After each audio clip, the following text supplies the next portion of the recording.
So today we're going to discuss equanimity, the fourth of the four Brahmaviharas, these emotional states that we practice towards improving and cultivating.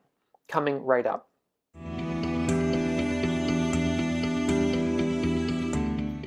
So I'm Doug Smith. I'm study director at the Secular Buddhist Association. That's secularbuddhism.org. If you're new to the channel and interested in living a wiser and a kinder and a calmer life, consider subscribing to the channel. So equanimity. Equanimity, the Pali word is upekkha, is in many ways the end goal of all of Buddhist practice. Because all of Buddhist practice, in a way, is aimed towards getting us into a frame of mind where we are imperturbable, where we are unaffected by the worldly winds of change, these winds of fame and infamy, of success and failure, of gain and loss, and most basic, of pleasure and pain. Pleasure and pain is sort of where all of this begins, because when we begin life, from our earliest days, we can distinguish between pleasurable things and painful things. And of course, we go towards the pleasure and we retreat away from the pain. And it's that kind of absolutely natural and normal reaction that in a certain way we're trying to see through. Of course, we're never going to get away from pleasure and pain. They come up even for beings who are said to be awakened. But nevertheless, we can get away from the sort of mental turmoil around them. So I would like to pause here a little bit and say a word about pleasure and pain in relation to equanimity, because it's really the basis of equanimity in general.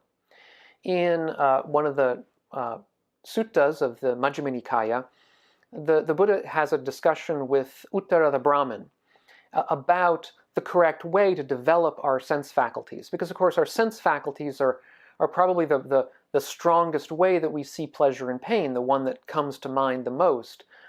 We have physical pains in our bodies, we hear things that we don't like, we see things that are painful to us, and so on. And so the question between the two of them is how then to properly develop these faculties, these faculties of perception. And Uttara the Brahmin says that the proper way to develop them is basically to let them go. That is, basically, he says, the proper way to develop seeing is not to see. The proper way to develop hearing is not to hear. And that way we get away from the pleasures and pains of these sense faculties. And the Buddha strongly disagrees with that. He says that in that case, the blind person and the deaf person have properly developed their sense faculties. And of course, that is not the case. We're not trying to escape from the world. We're not trying to literally get away from things. Although one has to say, we'll get to this in a moment, that certain kinds of deep meditation are, in a sense, getting away from certain aspects of sense pleasures and sense pains. But nevertheless, what the Buddha says is that the proper attitude towards the senses, the proper development of the senses, if you like, is not to cut them off entirely, but rather to see the pleasure in the pain and the pain in the pleasure. In other words, to understand that no sense pleasure is in itself fully good.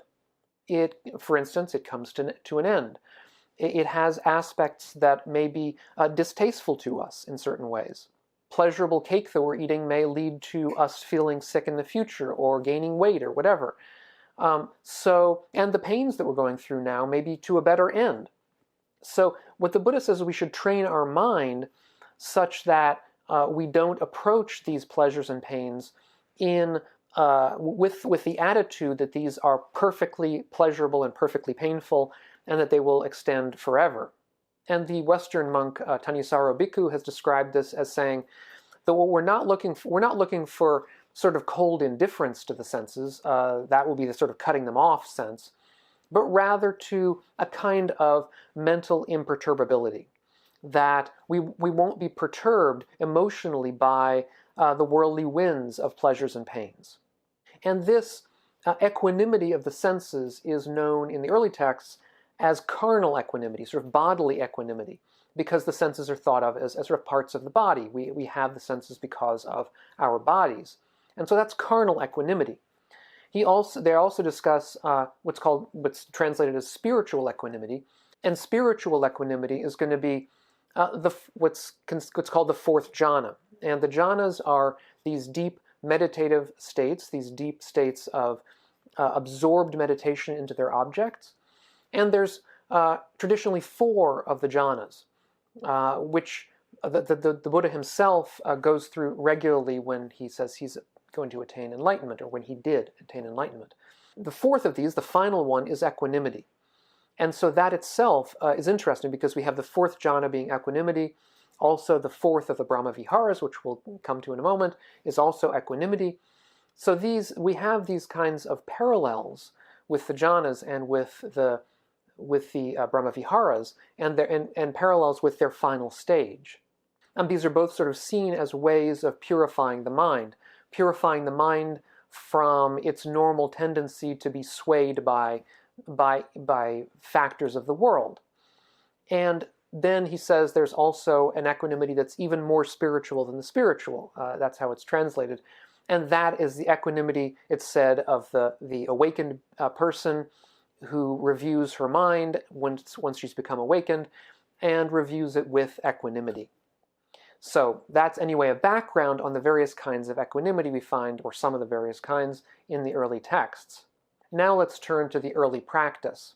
And this will sound familiar to those of you who've watched the prior 3 of these videos on the 4 Brahmaviharas. But it goes like this. Meditate spreading a heart full of equanimity to one direction, and to the second, and to the third, and to the fourth. In the same way, above, below, across, everywhere, all around, spread a heart full of equanimity to the whole world, abundant, expansive, limitless, free of enmity and ill will. And this, I would say, this is the 4th of the 4, so you would expect it to be in some ways the most advanced of the Brahmavihara practices. And I would say, from my point of view, it is, because it's very difficult, from our point of view, to understand what is this emotion of equanimity that we're supposed to extend outwards. It's not described, at least in the context of the Brahmaviharas, to my knowledge, in the early texts very, very well. I've sort of given most of what that practice is said to be, at least, again, in the context of this particular practice, that is, of the Brahmaviharas. But we can think of it perhaps as a kind of attitude of patience, an attitude at least related to patience. It's an attitude of an awareness of the ups and downs, the vicissitudes of life, the fact that things change, the fact that what seems good in the past or seems good now may not be so good in the future, in whatever terms we want to consider good. And in particular, it's an attitude that friends of ours may not be friends forever.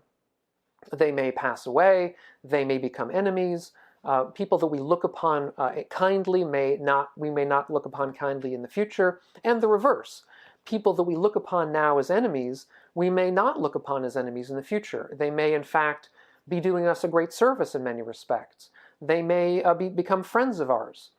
Indeed, people, those of you with a traditional background will say that this is an old teaching, that everyone that we encounter in the world has countless times been our mother and our father, and has done us great, great good. We might also say that everyone we meet on the street has done us evil countless times in the past, done us bad, done bad things to us, because of this kind of endless eternal return that we have in samsara. But even for those of us from a more secular background, we can look at certain mindfulness practice, such as mindfulness of the elements, and reflect on the fact that we are all made of star stuff. We all come from elements spit out by the stars billions of years ago, that we all come from the same stuff, that no one of us is fundamentally bad or good, that we're all essentially, in some sense, equivalent in the sense of our very being, in our material sense. And so in that way, we can also think of ourselves as in a sense, not not essentially friendly or an enemy or anything like that, but simply other beings made of the same material. And in that way, we can sort of break down the barriers between ourselves and others in a sort of an equanimous way of seeing everybody as basically the same in some very important respect. Now, in the later tradition, we're going to now turn towards the Visuddhimagga, which I've looked at in the Para 3 as well, which is a 5th century text by Buddhaghosa, which compiles a lot of earlier commentarial material on the early Pali canon. What Buddhaghosa says is quite interesting here, and a little bit different from the prior 3. And what he says is related to the fact that all of these practices for Buddhaghosa are ways of gaining jhana, of gaining this kind of deep absorptive meditation. So the practice of all of the Brahmaviharas are practices of deep jhana, of using these kinds of positive emotions to sort of suffuse the mind to such an extent that we become absorbed in them. And what Buddhaghosa says is that there is a danger in the first 3 jhanas. The first 3 Brahmaviharas, insofar as we're looking at them as productive of jhanic kinds of states. And that is that in the first 3 Brahmaviharas, we're always beginning with this notion, may everyone be happy, which is, of course, how we begin a metta practice or a loving kindness practice. May everyone be happy, or may some particular person be happy. It's this wish for happiness that grounds kindness practice, loving kindness practice. And then in compassion practice, it's also similar in that we want people to be happy who aren't happy. We think of people who are suffering and say, may you change from suffering to being happy. May your suffering come to an end and may happiness increase for you. And in the case of sympathetic joy, we're looking at people who already are happy and say, may you maintain this happiness. May your happiness continue and increase. And so with all of these, there's a sense that the people should be happy.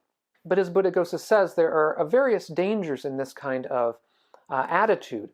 First of all, many people just aren't happy, and it may be impossible for us to make them happy or for them to become happy. And that can lead to a kind of frustration in us, a feeling of impotence, which itself generates ill will in ourselves. And that ill will is going to block our ability to reach this kind of deep jhana, because ill will is one of the 5 hindrances, one of the famous 5 hindrances to deep meditation. Similarly, we may think of people who are happy and we may resent them. We may come to some kind of a resentment, either because we don't particularly like why they're happy, they're happy doing something we don't approve of, or because we're jealous of their happiness in some respect, that we wish we were happy when we see them. And again, that can lead to its own kind of ill will. So we can have judgmentalism on our own behalf that leads to ill will, or we can have a kind of greed on our own part leading to ill will, if you like, because, through this kind of jealousy. So in all of these cases, our wish for other people's happiness may be roots towards ill will arising in us. And to that extent, we're going to have trouble with the meditations, with reaching jhana in these cases. For most of us, I would say virtually all of us today watching this video, I imagine, we're not really interested so much in jhanic meditation. But I think Buddhaghosa's claims here are nonetheless apt and interesting for us to consider, because even though we may not be interested in attaining jhana, we nevertheless should be aware of ill will when it arises, and be aware of the sorts of pitfalls that we can fall into if we're not approaching these Brahmavihara states with an underlying attitude of equanimity, which is the final sort of capstone on the whole. So, to that end, Buddhaghosa suggests we begin our practice of equanimity with a neutral person. It's quite different from the other cases. We begin with a neutral person because a neutral person is, by their very nature, not somebody that we have any strong feelings about, any strong opinions about. We don't think of them as friendly or as unfriendly or whatever. What we do is we simply have an equanimous sort of state of, whatever will be, with respect to that person. And I'll get into some of the things that we can think about in a minute. So we begin with that person. And then with that equanimous state, we then move to a dear benefactor, say a teacher, somebody who's done us a great deal of good. And we try to retain that feeling of equanimity for them, of, if you like, patience with whatever happens with them, an equanimous kind of mental state. Then from somebody who is a dear benefactor, somebody who's done us a great deal of good, we turn to a dear friend, a close friend. And the same, we try to maintain that sense of equanimity for the close friend. And then finally, or not finally, but then we turn to somebody who is an antagonist and try again to maintain that feeling of equanimity, of whatever arises, arises, whatever passes, passes, with regard to an antagonist. And finally, we turn to ourselves.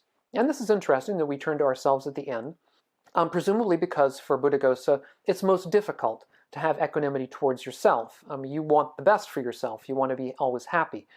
But if you can maintain that sense of equanimity towards yourself as well, then you'll go at least some distance towards fostering this kind of imperturbability in ourselves that we want to, this awareness that it's best for us to maintain an even keel no matter whether good or ill befalls us, at least in a basic sense. Whether, we're going to certainly work for our own benefit, but nevertheless, the even keel of the emotions is going to be helpful to us in that regard as well. And to my knowledge, there's not much of a mantra here, something we should say to ourselves here that can sort of spur our idea of how we're supposed to be thinking when we're thinking equanimously. But Sharon Salzberg, who is a wonderful writer about these materials, I've talked about her in the past, who has a book about loving kindness where she also discusses equanimity. Now, it's right here. I'll put a link to it down below if you're interested. She suggests that we think along these lines, that we're all the heir to our actions, that we all inherit the good and bad of our actions over the years. And so, to that extent, the happiness or unhappiness of others is not in our own hands, but is in the hands of other people. So that kind of that's one way we can approach equanimity on our own behalf, is to say that we cannot change other people's, as it were, karmic baggage. All we can do is do what we can, but in the final analysis, people's happiness is up to themselves and not up to us to provide, at least in some very basic sense. It's also true that the Buddha famously said that not all ills that befall us are due to our karma. Sometimes we feel sick because of something we've eaten, some sickness we have, and not because of any particular karmic baggage. And so to that degree, some of the ills that will befall us have nothing to do with what we ourselves have done, but simply have to do with the vicissitudes of life. And that too is something that we can be, I think, equanimous about. It's not our fault. Many things that befall us are simply not our fault. They're just the way that causes and conditions have propagated, and so we're stuck in something that we have no control over, and we didn't do anything to deserve. And that too we can try to have equanimity about, that nothing lasts forever, and that we are not personally at fault for things. Indeed, a general attitude of not taking things personally can also be an aid towards this kind of equanimity. And that, I think, is what Sharon Salzberg was pointing to, is that we not take the world personally, that we understand that things come about due to their own causes and conditions, over which we ourselves have very little control, if any. And so that we understand that, and we understand the flow and the ebb and flow of the worldly winds that sometimes blow favorably upon us and sometimes do not. So, as I say, this is probably the deepest of the four Brahmaviharas. It's the most expansive. It's one that has resonances with many other of the deepest kinds of emotional kinds of states that we find in early Buddhism. But since it's deep, it's also rather difficult to get our minds around, and difficult really to practice. So I'd be interested if you have any comments or questions about this. They'll be helpful, I think, to me, but also to other people who may be watching this video in the future. You can always expect that if you have a particular question, that probably a lot of other people have the same question, but just haven't had the gumption to write it down. So you be the first and do that. So thanks so much for your prior kind comments and questions. They're really wonderful, I think, for me and for learning for a lot of people. Thanks to all of the subscribers, all my subscribers. Thanks to the patrons over on Patreon. If Patreon interests you, check out my Patreon page. It's linked down below. And I hope we'll catch you on the next one of these videos. And meanwhile, all of you, please do be well.